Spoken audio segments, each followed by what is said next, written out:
짱군 옷말려 님께서 올려주신 써랑썰레입니다. 유튜브로 보시는 분들 구독과 좋아요 알림 설정 댓글 잊지 말고 한 번씩 눌러주세요. 안녕하세요 개보건님. 유튜브로 써랑썰레 재밌게 시청하고 있는 구독자예요.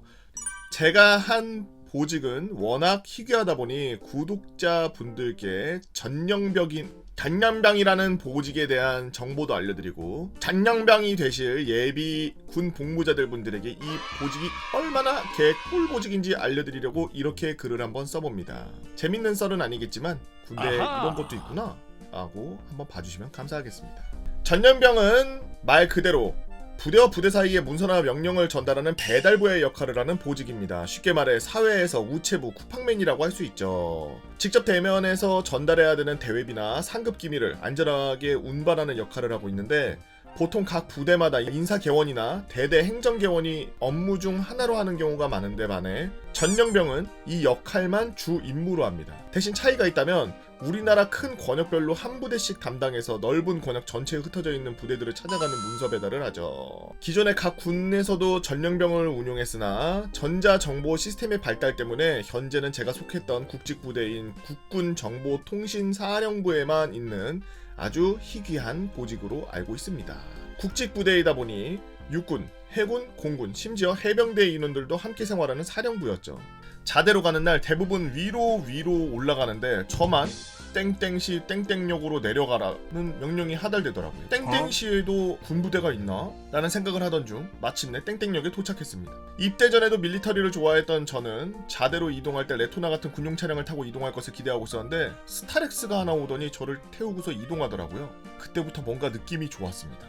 그렇게 저는 통신사령부 예하 땡땡부대에 도착하게 되었죠. 처음에 저는 중대행정병으로 내정되어 있었던 터라 자대 배치 직후 중대행정반에 앉아 있었습니다. 긴장을 하고 있던 저에게 당시 중대행정병 선임이 너 진짜 개꿀부대 온 거야 라는 말 한마디를 해주었죠. 그때까지는 저에게 밀어닥칠 꿀의 웨이브를 예상하지 못한 상태로 말이죠. 중대장님은 고민하시다가 저를 전령병으로 보내시겠다고 했습니다. 1거까지 부사수를 받지 못했던 행정병 선임은 매우 아쉬워하며 저에게 오자마자 꿀 빨러 가네 이 새끼 이거 라는 말을 해줬죠. 저는 영문도 모른 채 부대 내 문서 취급소라는 사무실로 임계되었습니다. 문서 취급소에 들어가니 눈이 휘둥그레졌죠. 대대 지휘 통제실보다 더 많은 책상과 컴퓨터 문서 분류함 수많은 문서 파일과 문서 봉투로 가득 차 있는 곳. 군입대를 하면 땀 냄새와 흙 냄새를 많이 맡을 거라고 생각했던 것과는 달리 도서관에서나 맡을 법한 잉크 냄새와 오래된 종이 냄새만 가득한 곳이었습니다. 그때부터 저의 행복한 군생활은 시작되었죠. 저희 부대는 통신부대 특성상 수송부 운전병을 제외하고 거의 모든 보직들이 일반 보병들과 비교했을 때 많이 편했습니다. 편한 후방부대이다 보니 모난 사람도 없고요.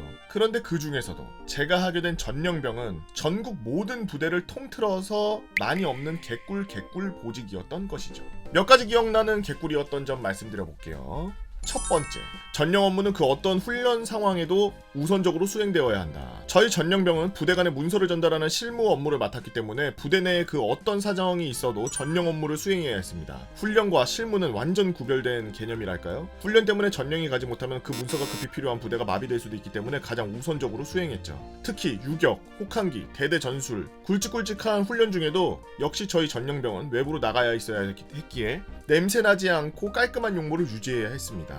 육군 본부 본청에도 문서를 전달하러 가야 해서 훈련 상황 중에도 업무 시간만 되면 위장을 깔끔히 지우고 외부로 나갔죠. 제 군생활 21개월 동안 제대로 훈련에 참여해 본 적이 단 한 번도 없습니다. 외부에서 보내는 시간이 많았던지라 경계 임무도 거의 하지 않았습니다. 다른 중대원들이 고생이 많았죠. 두 번째, 병사가 상여금이나 핸드폰을 받는다? 전령 한번 나갈 때마다 제 기억으로는 5,000원씩 전령 여비가 급여 통장에 따박따박 들어왔는데요. 일주일에 2번에서 3번씩 전령을 나가니까 당시 제 월급의 4분의 1이 추가로 들어오는 셈이었습니다.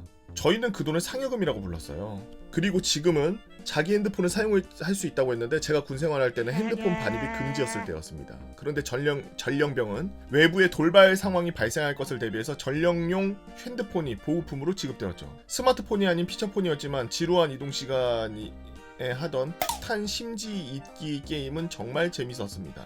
소대장님의 옥스선으로 전령차인 스타렉스에 연결해서 틀어주시는 최신곡들을 듣는 재미는 덤이었고요. 세 번째, 문서 취급소는 아무나 못 들어와요. 전령병은 전령 업무를 준비하고 기밀 문서를 다루는 문서 취급소의 규정상 보안 지역이기 때문에 전령병과 담당 간부 외에는 출입을 할 수가 없습니다. 암호병이 근무하는 암호실처럼 문서 취급소 문은 두터운 철문인데다가 도어락이 설치되어 있었죠. 전령병들은 변경 때부터 작업을 피하고 싶을 때 행정보호관님의 눈을 피해 문서 취급소로 대피해 숨어있곤 했습니다. 그리고 저희가 문을 열기 전까지 대대장님도 저희가 무엇 하고 있는지 모르는 구조였기 때문에 간부님들 눈에 쉽게 띄지 않는 점 하나만은 소소한 자유를 느낄 수 있는 곳이었습니다. 마지막, 먹방 투어와 싸제 담배 구매. 워낙 넓은 지역을 돌아다녀야 되기 때문에 고정적인 전령 배차 운전병과 선탑 간부인 소대장님 그리고 전령병인 저 이렇게 3명은 매우 친해져 있는 상태였고, 방문하는 부대 근처의 맛집들은 전부 다 같이 다녔습니다. 전역한 지 꽤 오랜 시간이 지난 지금도 모 공변단 앞집에 있는 짬뽕집과 모 전투비행단 앞에 빵집은 아직도 생각이 많이 나네요. 전력여비로 제가 살 수도 있었지만 소대장님은 병사가 무슨 돈이 있다 그래 하면서 매번 밥을 사주셨죠. 그리고 소대장님이 편하게 해주셔서 편의점도 가끔 방문해서 싸제 담배도 살 수 있었고요. 전령병이 아닌 다른 선임들의 담배 심부름도 많이 했던 기억이 납니다. 무엇보다 원래도 드라이브를 좋아했던 저였기 때문에 하루 종일 자유롭게 드라이브하는 느낌을 느낄 수 있어서 정말 좋았습니다. 보안상을 제외하고 쓰느라 다는 못 쓰지만 이처럼 편하게 군생활을 할 수 있었던 부분이 너무 많았어요. 저는 워낙 일과 업무가 편했기 때문에 시간을 보내기 위해서 전령 업무 시간 외에는 자진해서 작업도 나가고 이발병, 예초병, 위병조장 등 맡을 수 있는 건 다 맡아서 했습니다. 전령병 대신해서 고생해주는 부대원들에 대한 최소한의 감사 표시이기도 했죠. 그래서 공공의 적이었던 개꿀 전령병이었지만 선임들에게 이쁨을 그나마 받을 수 있었네요. 군생활 동안 고생 많이 하신 분들이 보면 야 이게 군대냐? 라고 하실 수도 있지만 같은 부대 내 다른 중대 사람들도 저희를 보고 이게 군대냐? 하면서 욕하고 기피했었으니까요. 하지만 대대장님께서 항상 너희는 중요한 역할을 하는 거야 라고 해주셔서 나름대로 자부심을 가지고 업무를 오랜 시간 실수 없이 수행하여 뿌듯함도 느낄 수 있었습니다.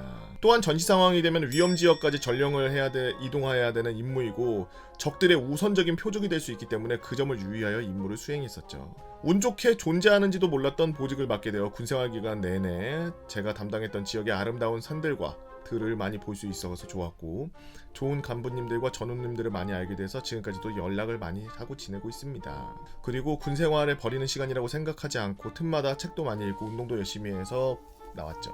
아직 군대 가기 전이신 분들 군생활을 무의미하게 보내지 마시길 바래요. 끝으로 지금 이 시간에도 나라를 지켜주고 계시는 국군장병 여러분들 모두 파이팅입니다. 반응이 좋다면 옆부대 대대장이 표창장을 잃어버린 어리버리 전령병, 통신부대 전자사전 밀반입해 야동보다가 딱 걸린 선임 등 한번 썰 풀어보도록 하겠습니다. 짱구는 온말년님께서 올려주신 진짜 꿀인 것 같은 썰. 어제는 사실 꿀 안 같았거든요. 어제는 무슨 보트병인가 뭐 그래가지고 그거 꿀이니까 꼭 하세요 막 이런 거 보고서 약간 105mm, 81mm 박격포 약간 그런 거 가는 게 꿀이라고 말하는 것 같은 느낌이 셌는데 오늘은 이거 진짜 꿀인 것 같은 냄새인데? 단내가 나는데? 우선 부대가 어마어마하게 큰 데서 지낸 것 같아. 이게 군대가 뭐 케바케긴 하겠지만 완전 겁나 거대한 군대의 주축이 되는 그런 곳에서 근무를 하던지 아니면 아예 영외 부대의 영외 부대의 영외 부대여서 아예 소수로 아주 작은 섹터만 그 관리하는 그런 완전 구석진 시골에 있는 그런 부대로 가던지 그 둘 중 하나 가는 게 제가 봤을 땐 제일 꿀이고요. 사실 군대마다 뭐 꿀이라고 뭐 여러분들도 군대 아직 안 가신 분들 중에 이제 군대 갈 때 그래도 좀 자기 개발하고 자기 시간이 조금 있는 데를 가고 싶다라고 하시는 분들은 제가 봤을 때 제가 지금 몇 년간 썰렁썰레하면서 느낀 거지만 공군 가세요. 공군은 단 한 명도 힘들었다고 말한 사람이 없어. 단 한 명도. 심지어 장갑차 타고서 경계 도는 그런 운전병? 그 출신 친구들도 뭐라 그러냐면 내무실에서 에어컨 쐬고 있었다. 내무실에서 나오기 싫었다 이런 얘기했어. 그때 당시에 육군에 에어컨 없을 때입니다. 제가 봤을 때 자기만의 시간이 저녁이 좀 늦긴 하죠. 저녁이 3개월 4개월 뭐 늦긴 한데 그래도 자기가 자기 시간을 좀 갖고 싶고 그러면은 공군을 가는 게 어떤가. 근데 공군 중에서도 빡센 거 있더라고요. 여러분들은 어떤 군 생활을 했나요? 여러분들의 재밌었던 이야기들 네이버 카페 개보고 펜타모나 개펜다로 오셔서 썰랑썰레 게시판에다가 그냥 남겨주시면 유튜브로 작업해서 업로드하도록 하겠습니다. 유튜브로 보시는 분들 구독과 좋아요 알림 설정 댓글 잊지 말고 한 번씩 눌러주시고요. 오늘도 나라 지키기 위해서 고생하고 계시는 우리 국군 장병 여러분들 진심으로 감사드립니다.